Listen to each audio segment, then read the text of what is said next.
Hello, map friends. Good morning, good afternoon, good evening, wherever you are in the world. I hope that you're all doing fantastically well. I'm feeling very chill today. I'm actually going to be on holiday for the next week from my day job, if you want to call it that. And so I'm looking forward to just spending some me time. And yeah, welcome to Map Chats number 11, I believe, if I can count. And today I'm really excited to be talking to Josh from Hoskins Cartography. Just a couple of things before we start. Firstly, thank you again to everyone who's been super supportive about the Map Chats. People seem to be really getting into them and like, you should interview this person, you should interview this person. And I'm looking forward to talking to many people in months to come. Just a couple of things that are kind of just random, not particularly map related. But this morning I went for a hike for about 12 kilometers, and probably all of you know about this magical thing called Audible. And I didn't realize that they have like free podcasts and stuff on there. And a couple of the ones that I've been listening to while I go for my hikes, one of them is called Breakthrough, which is by Dr. Rebecca Ray. And it's a really helpful 10 episode podcast, which basically works through barriers for whatever part of your life that you're trying to work on. And I thought that I would mention it here just because if you're somebody who has been drawing or doing cartography for a while, maybe you're experiencing a bit of art block or something like that, it might be useful to you. And secondly, if you're a newcomer, maybe you don't really know how to start. Again, there's lots of useful tips and stuff in there for people who are looking to overcome some sort of barrier, whether that be in cartography or otherwise. And there was a second one that I've also been listening to, which is called The Bias Diagnosis, by Ivan Beakley. I'm not sure exactly how to pronounce it. But if you're one of those people who shared a black square in acknowledgement of the Black Lives Matter movement, then I think that you'll really, I'm going to say enjoy. There are some quite heavy statistics, slightly distressing statistics in there. But it's very interesting and it's really important stuff that we should all be trying to actively learn about. By no means can a podcast completely, give you all the information, but it's a good starting point for people who are interested in learning more. But anyway, let's get on to into the good stuff. I'm going to be inviting Josh in. Hopefully we'll be able to today.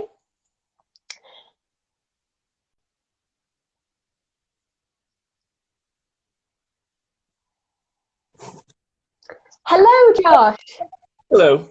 Hello, can you hear me okay? Yes. Yes, perfect. Well, how are you? Good. You? Yeah, I'm very well, thank you. Thank you so much for coming on to talk to us all about maps and all that good stuff.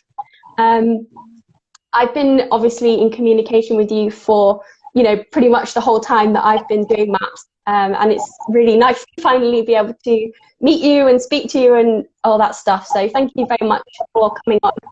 No problem. So if you wouldn't mind just by introducing yourself to the good people of the internet. Yep. Hello. My name is Josh. I live in the United States, currently the state of Ohio. I'm 27, and I've been mapping for about 5 years. 5 years, wow, it's a long time. You're like a veteran. Clearly you've got the willpower to do it for a really long time, so that's cool. And how did you get into doing cartography? Well, about 5 years ago, I had always collected maps. I love maps. Been collecting them for God knows how long. And then one day I got on Instagram, something I wasn't used to doing because I didn't really like Instagram at the time, and I happened to come across Devin Rue. Yeah. And I saw that she draws maps. I'm like, wow, why have I never thought about drawing maps before? So I bugged the crap out of her for a while and got many tips from her, and then I started drawing maps. Nothing too crazy at the time. And then about 3 years ago, I had met my girlfriend, and she was an artist and likes to paint and whatnot. She doesn't draw maps though, but she had she saw that I was drawing on like scrap paper and using like ballpoint pens and stuff like that. So she went out and bought me a giant drawing pad and some micron pens to so she really pushed me to work on my maps and draw them more, and she's been a big supportive help for all that. So That's really great. That's so supportive that she's yeah. obviously got this own creative energy and that she wanted to share that with you. hmm Yeah, she's really definitely supportive, and I'm very supportive of her work. And she's not afraid to tell me if something looks wrong. She's not gonna be nice about it. She went to Yeah. school for this kind of stuff, so she'll be a critic if she needs to be, which I appreciate. Constructive criticism, I Yeah, hope. yeah. What kind of art does she do, just out of curiosity? Mostly oil paints. She likes nature. She likes to draw a lot of nature stuff. If I was currently in the art room, I would show you some stuff, but it's too cold up there, so I didn't feel like going up there. How cold is it there? Right now we're in the 60s, but for some reason it's really cold in my attic. So I was Maybe like, it's like, I don't know, attics are always cold. I find them yeah, they like, are. even when they're really nicely done, they're still a bit creepy and cold. Mhm. Yeah. So yeah, you've obviously been drawing maps for a while, but would you say that you've always been creative? Have you, been drawing since you were a child? I drew a little bit in fourth and like fifth grade, which was really good at that time, but it never really progressed. So something I just kind of gave up on. So I've never been super creative. I mean, I like to write a little bit. My sister, she was really the giant artist at the time. So no, it was just something I decided to do and just fell in love with it. Well, that's really great. Like, it's so easy to fall in love with. I think when you first kind of come across the idea of cartography, like, that's like kind of a bit weird, but then when you start, you just Yeah. can't stop like eating Pringles. So how did you, I mean, obviously your partner has supported you and I'm sure that she's taught you a bit about, kind of creative stuff, but how did you actually learn to draw? Did you use any particular resources that you could share with us? Yeah, I obviously bugged, like I said, I bugged Devin a lot. She gave me tips, and I try to mimic a lot of her stuff. And then eventually, I finally made my own Instagram for this, and came across all these wonderful photographers and bugged them. And then the main person I bug the most at the moment is probably Josh from Map Effects. I think He's everyone bugs him, bless him. I He's, would say he's like the Godfather, or like, he's just one of yeah, the best photographers out there. yeah. He's And he's very just so supportive and friendly helpful. and lovely. Yes. Uh, and it's not just his work, he's educational. Like he won't just post a map and say, "Look, I drew this." He'll actually be like, "Look, this is why this river's here and this is why this village is sitting here." He really goes in depth with his work, and he's been really helpful. I mimicked a lot of his stuff, and he's been my probably my main resource for my work. Yeah. So That's great. I always love a good shout out to Map Effects. yeah, he's wonderful. Yeah. And so have you got any other favorite cartographers? Any other people or other sources of inspiration? It doesn't have to be specifically like Mhm. cartographers or people, places that you get inspiration. Um, yeah, there's a few out there. I like Misty B. Her work is wonderful. I've been trying to actually mimic a little bit of, because she's really great with detail. So I've been trying to add more detail to my work. So I've been kind of taking pointers from her work. And then Shay, her work, I love her borders and compasses. So I've been trying to Yeah. mimic her stuff too. Not that I'm Yeah. trying to steal Their people's work is work, amazing. but yeah. And then I really like Whiskey. His work is wonderful. And then just being out, and we like to go hiking, so just being out in the woods, and that kind of helps with the inspiration. And then obviously I really enjoy your work too. Thank you. You're great. I love your line work. Like, your line work is just fantastic. It reminds me of manuscript maps. Yeah. Yeah, Yeah. because his line work is great. So my line work is not that great. I'm really sloppy with my line work. I think the key is just to have a really tense hand all the time. Hmm. My hand is, even when I'm not drawing, it's like a little beak because I'm Yeah, like holding onto the pen so tightly. I have to That's use rulers. Well, yeah, I do have many rulers. It's Hmm. kind of like a joke in our house Yeah. that there's literally just things that like rulers everywhere of every size. um, it's maybe a strange thing to collect, but I like Hmm. it. It makes me happy. Yeah, I have a lot of them. Um, so do you live like quite rurally? Would you kind of think about integrating like actual like leaves and stuff into your maps? I know that's like a bit of a strange Mhm. question, but Yeah, I plan on trying to add a little more details like that, like mainly in the borders, like the decorative borders I do. I'm trying to get a little better with detail in that and like leaves, like stuff like that, like just pretty little delicate things like that. And then maybe add a little more detail to like my trees and mountains and whatnot. yeah.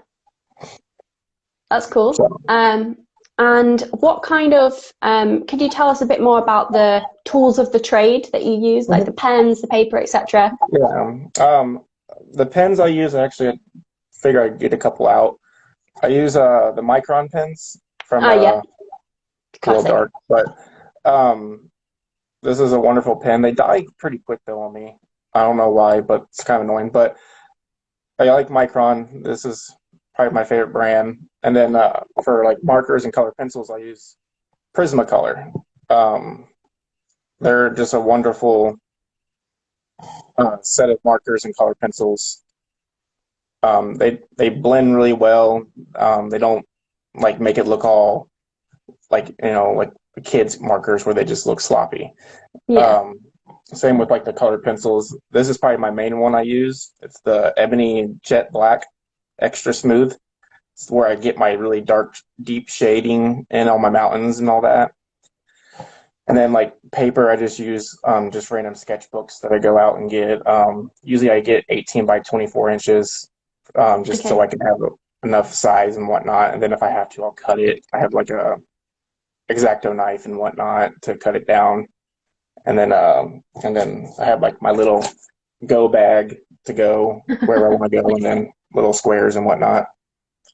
So, because I suck at drawing squares, I get impatient with them, so I just decided to get It is that. really hard because I always, I try, I mean, generally I do them like freehand, but I measure them out. Mhm. But I always think, oh, I've measured it really well. And then I'll go back and I'll be like, oh no, Yeah, and then clearly I can't tell centimeters apart. yeah, and I didn't realize I have a light board as well, which comes very handy because sometimes I'll like sketch the map out on a separate piece of paper instead of the actual paper because I don't want to get a bunch of erase marks on there. And then once I have it to where I like it, I'll trace it over on the actual good paper, just to leave all those nasty erase marks out so you don't scuff Yeah. the stain and whatnot. So, Yeah, that's a struggle for yeah, me. yeah, 'cause I Um, use coffee to stain my paper, and sometimes when you erase over it, it kind of lightens it up a little bit. So I try not to erase too much on that. oh, that's So, cool. I've never mhm. used coffee. How do you do that? Do you have a particular brand of coffee that you use, or? I just go and get like an instant coffee where you can just dump it in water and it's coffee. I don't drink it because it's nasty, but and then I just use like a rag and just kind of spread it around and then just sit there patiently, let it dry, and then put more coats on it. Sometimes I'll take a blow dryer if I'm too impatient. And I know some people actually put their stuff in the oven to let it kind of give it more of a crinkle feel. I haven't tried that yet, but I don't know what brand I actually use. It's just some random nasty Kroger brand like Walmart or something. I really don't know anything about coffee, so I mean, you could have literally said anything. And I'd be like, oh, wow, Yeah, cool. I like coffee, but the coffee I'm using to stain my paper, I wouldn't recommend drinking it. And Like I like have coffee. you tried using tea? Have you kind of Um, like decided that coffee is the better option? I used tea the first time I tried staining a map, and I didn't like it. Then someone told me to try use coffee, and I just been using coffee since. So, That's interesting because some people are like super. I think Amy, paper art, AE paper art, she mhm. uses tea to sync her maps, and she's like really thinks that tea is the best one, but Okay. obviously I've never stained any paper, so it's interesting. Maybe there's a secret divide within the It's pretty community. fun. I like the doing the staining work. Sometimes I get requests to use white paper, and that's fun too. Less of a mess. Yeah. So It must be difficult with like obviously larger pieces of paper to like actually get all of a good coverage. yeah, because you want it to be pretty even. There's sometimes where it comes out, you can kind of see like the lines and all that, and that bugs me. So just to get it nice and even, it takes a minute. Usually 2 to 3 coats. So Okay. I'll bear that in mind. If I go on any coffee staining adventures, then I'll you make should sure to try it. tag It's you with pretty them. fun. Gives it that antique look. Yeah, no, I think it looks really cool. I've just never Hmm. had the inclination to do it. But so I know you have like an art room somewhere else, but could you just like talk to us? Do you have like a special space that's set up? How do you usually work?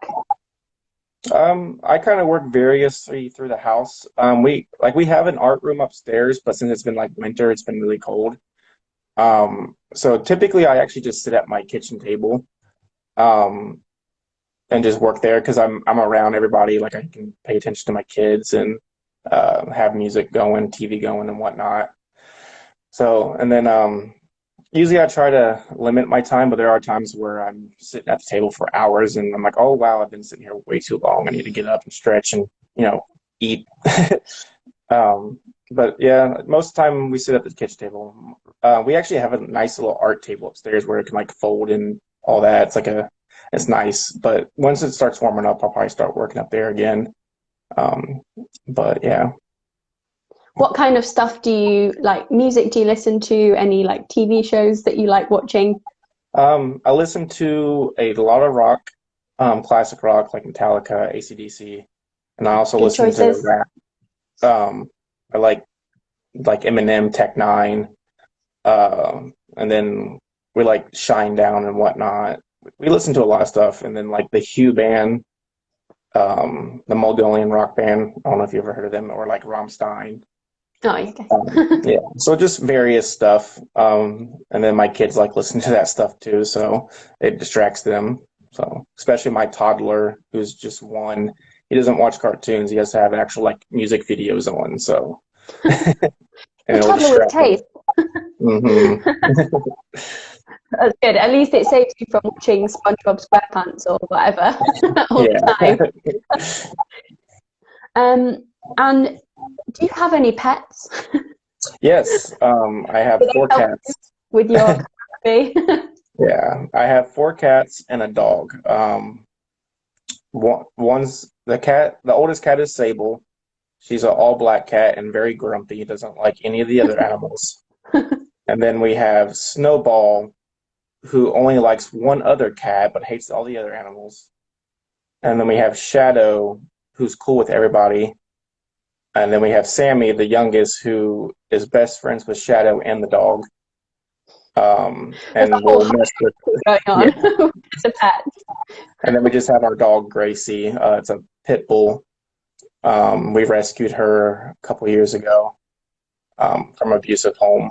Technically, we stole the dog, but the owner just let it run around, and her dad picked it up and gave it to us. So now she's I'm happy. sure she's happier with you. Hmm. Yeah. And do you have any kind of favorite maps that you've ever done, or drawings in general, like one of your favorites? I really enjoy. I've drawn this one a lot. Probably Ferelden and Theodos from Dragon Age. I get.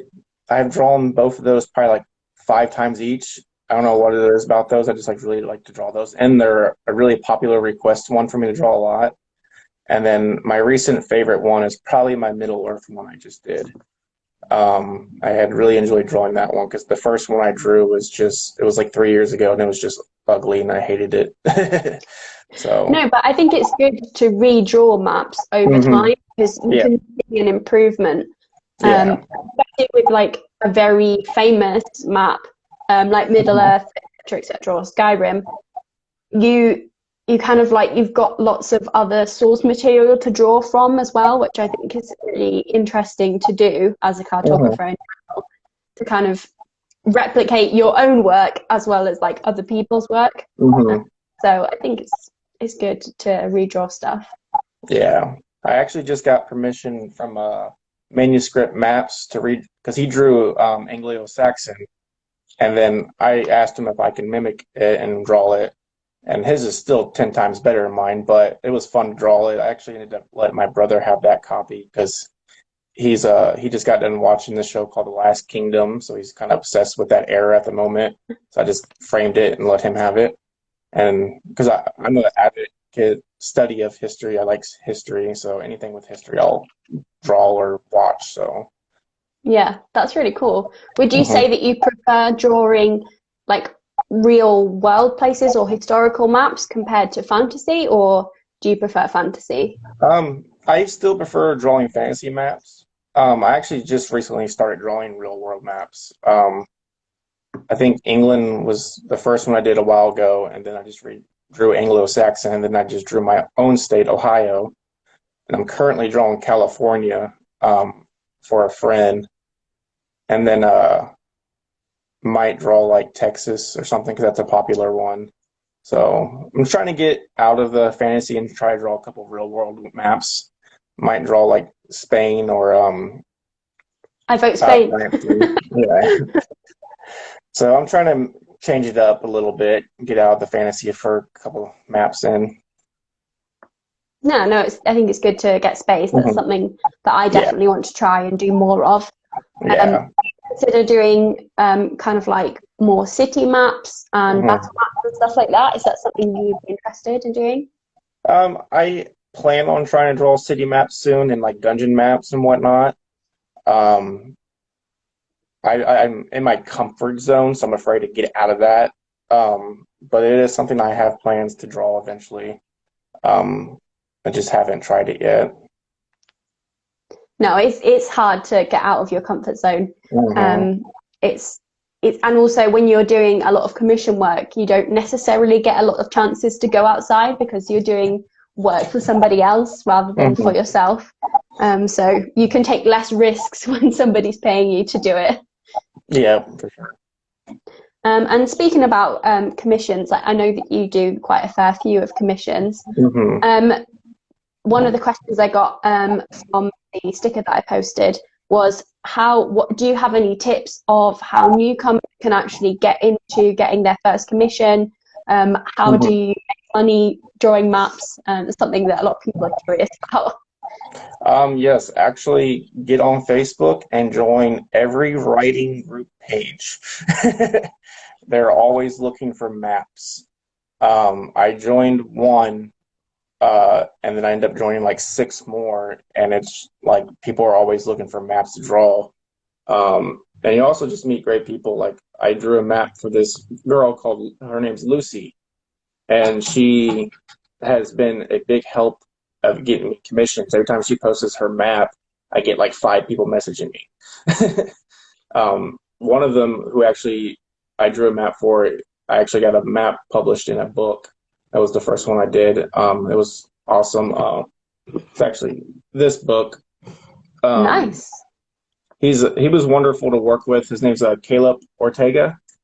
And it's a fantastic book. I highly recommend reading it. It's if you like mythology, he kind of just threw a bunch of mythology together and wrote a book about it. And it's really wonderful. And he's going to have book two out soon. I actually just shipped him the map for book two. But yeah, just join a bunch of writing groups. Um, I actually was just talking to someone about her. Her name is Rebecca. And she joined a couple of the writing groups that I'm currently in, and she's been you're only allowed to post certain days of the week about promoting yourself. So don't just join it and just start promoting Just yourself. don't Wait till spam there's people. Never yeah, spam. yeah. Wait till you're allowed to promote. Most of them are on the weekends. Like there's one Lucy's. She has her own. You can only promote on Sundays. So and then she'll promote me a lot too. Every time she posts a picture of her map, she always tags me in it and whatnot.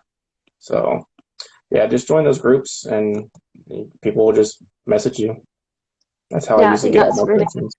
getting Yeah. yourself out there. Don't be Hmm. afraid to like promote yourself. I think there's a lot of like stigma about saying, look, this is my art, this is what I made, because Hmm. sort of like association that people are big headed, or like, that you think you're really like the best or whatever, but that's not true. That it's good to have pride in your own work. And the bottom line is, if that people don't see your maps, then they're not going to ask you for a commission.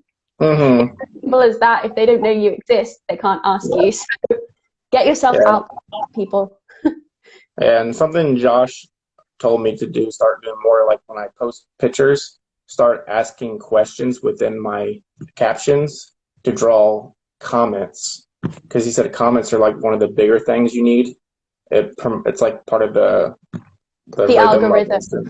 Yeah. the So something I mysterious lack algorithm. at doing is post like doing captions. I just throw a bunch of hashtags in and Captions are so the worst. They yeah. honestly, like, it does inhibit me a lot posting on Instagram, having to like write the caption, Hmm. because you know me, I'm very like chatty. I want to like say hello to everyone, and I want to write stuff. Yeah. The actual effort of writing it, sometimes it's just too much. Hmm. Especially if you're posting like, I don't know, 3-4 times a week. Like, it's a lot of Yeah. stuff. It's a lot of ideas and questions that you have to think of. Yeah. And um Josh, he just has it on point. He always knows what to say. So he's just the master of yep. cartography. Hmm. And can you like describe the process of what happens when somebody commissions you, kind of Hmm. like the process of how you Yeah, draw? usually I tell them my rates and all that, and if they accept them, I usually require at least a down payment first. And usually that's non-refundable.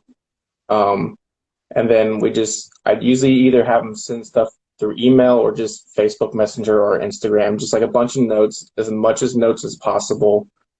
Even some sketches and rough drafts and whatnot are helpful. Yeah. And then usually if they want it stained, I'll stain the map and then I'll draw it on a separate paper and then trace it, whatnot. Um, and then white paper, I only use colored pencil on my stain maps. It looks better. And then on my white paper, I use markers.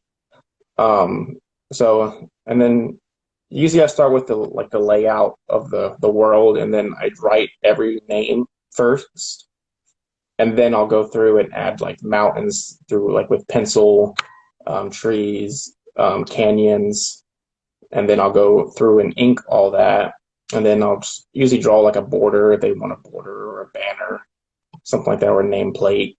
Usually that's the last thing I do. Yeah. Yeah, it's always write the names first, because Hmm. in the beginning there were so many maps where I was like, da, da, da, da, da. Oh damn, I have forgotten to draw the names, and now there's literally no space. There's trees everywhere.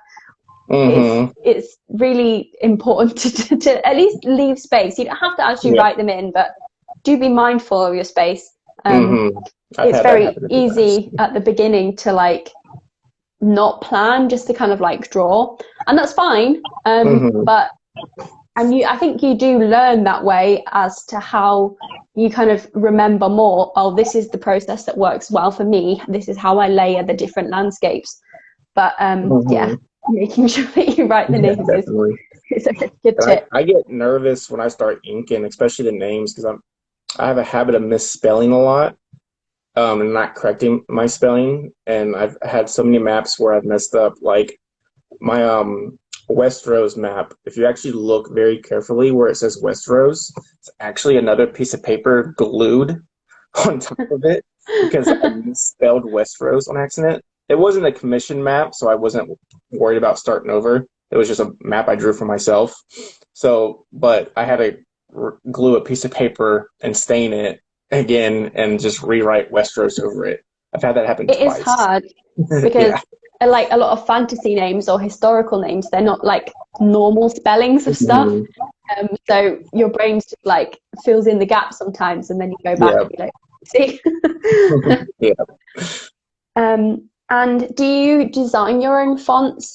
Like, how do you normally do them? I came across, I just kind of went through this app. I can't remember what it's called, and then just random cartographers that I really like their fonts, and I just tried to mimic some of them. The one I'm currently using is just something I've taken just through various other people and just kind of twisted it into my own style. So yeah, I just typically use my own fonts. I don't like stencil them or nothing like that, or um, and then I haven't practiced really well with a quill yet or whatnot, so I just kind of lap over it to make it look bolder and thicker and whatnot. So Yeah, do you have any specific, do you use the micron pens for that as well, or do you have like a fountain pen? I just use the micron pens for all that. I haven't practiced with fountain pens yet. I have some, but I'm too scared to try it. So, but micron, I just use it and then I just kind of lap over it and bold it. Sometimes I'll use marker, but I don't use marker very often with my writing as I used to. So I like using the pen because bolding is something I struggled with. I had a lot of comments saying I need to bolden my letters more. Josh really got on me about that too. Um, so lately I've been bolding my names more. No, I think it's good because they're usually the first thing that people look at. Hmm. Is the names can never be too bold. Yep. And in terms of like coloring in, do you normally prefer color maps or do you prefer doing black and white? I typically only do the black and white maps with like colored pencils, like darker grays and blacks. I've never actually done a legit full colored map, but like my borders and stuff, I Yeah. color. Sometimes I even have my girlfriend help me out with that because she's really good with colors. And if I have her help me, I tag her in it and whatnot. Like the Skyrim map I did, she's the one who colored that border. Um, and then she's better with colored pencil than I am. Um, but typically I color my own stuff when it comes to the borders and compasses and banners. And something I do plan on doing is trying to do a full color map soon with like adding like green to the trees and the grass and all that and more color to the mountains is something I want to practice at some point. What's your favorite color? Um, Probably purple. Purple. That's one of mine too. Purple and green, I think, is my favorites. Yeah, green's nice. That's her favorite color. What kind of green though? We've got to be Um, specific. Probably like the dark olive green or like a leaf green, like a dark leaf green. Yeah. Our house looks like a jungle. We have plants everywhere, so No, I think natural greens, they're just the fact hmm that nature produces it is just amazing. hmm yeah, Some of the time we that you love look at the nature. plants, it's like, Hmm especially in the summer here, like Spain has some crazy vivid plants, which are hmm just really beautiful. hmm Um, so obviously you're a traditional cartographer, but have you thought about doing digital work? Are you so inclined to try it or? I had thought about it. We actually have a laptop that flips into a tablet, and we have art programs on there. And I kind of messed with it, but I don't think I'll ever really go for it. I kind of just like being traditional and working on paper than a digital screen. It's more satisfying to work on a traditional way because you can't just start over. I mean, if you mess up, you pretty much got to start over. Where a digital artist can just be like, okay, I don't like that. I'm just gonna delete that off there. Which nothing against that. Like, there's some fantastic digital artists out there, like Misty B and Josh. Like, but I prefer traditional over digital. Yeah, I think, sorry, I've got to keep hydrated. Yeah, I think there's something very satisfying about doing traditional maps. Hmm And there are obviously benefits to digital maps. And as you say, there's people hmm out there doing crazy, incredible stuff, hmm especially the zooming feature. That's something that I Yeah, really wish that I could like yeah. zoom in and just do one part and then have it Mhm. come out and it would look perfect. Yeah, I wish I Um, could zoom in. yeah. Um, okay.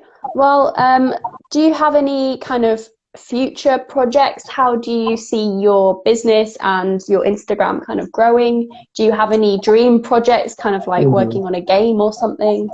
Yeah, I would. Yeah, I would love to work on a game.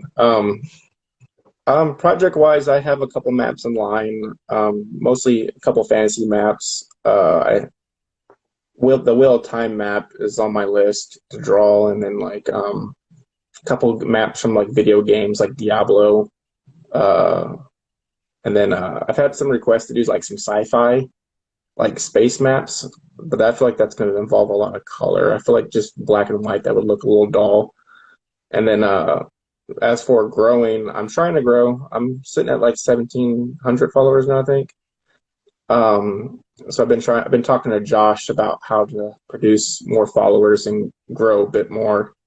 Because I'm trying to make this to where it's like kind of like my day-to-day job. Because I know a few cartographers who just, this is their job, this is what they get paid to do.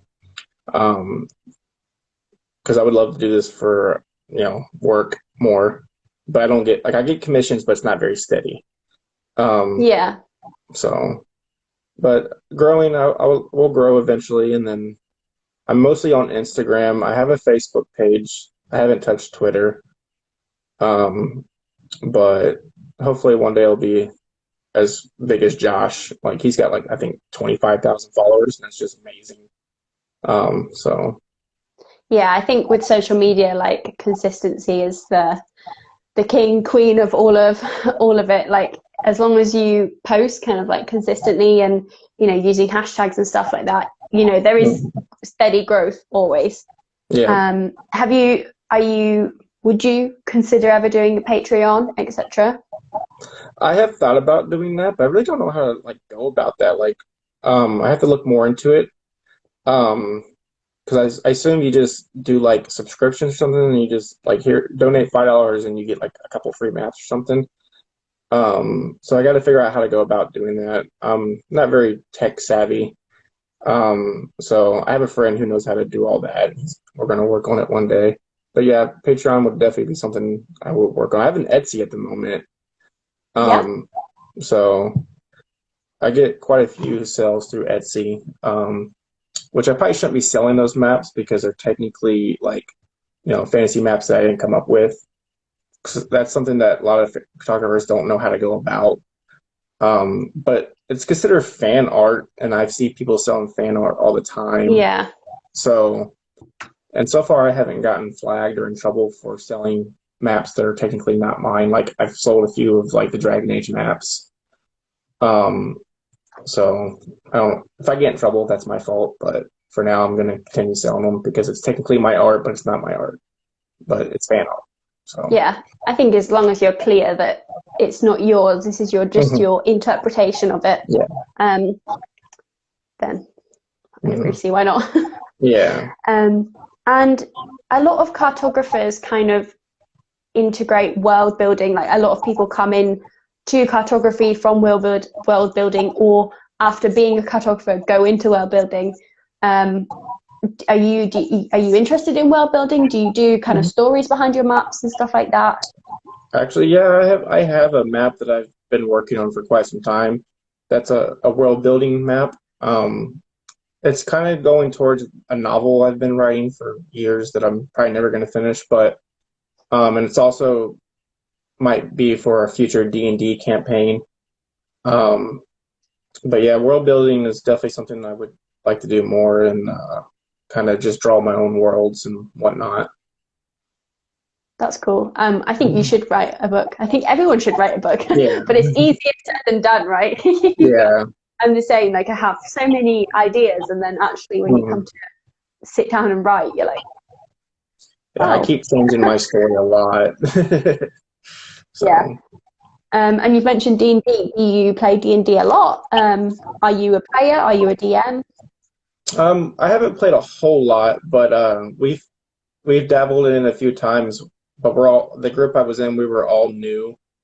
So it just didn't go well. And I think once this virus finally goes away, I plan on writing campaigns and being a DM. I feel like I would have more fun as a DM than a player because when I was a player, it was fun, but I like to create.